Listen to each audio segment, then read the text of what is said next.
చూడు అసలు. Hi mummy అది. హలో.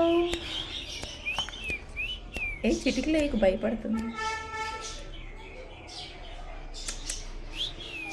గుమ్మున భలే కూర్చుంది.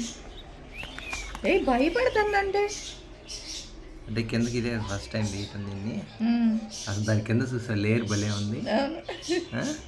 అంటే పక్కలాగా అనుకుంటా కింద వేడి తగలకుండా.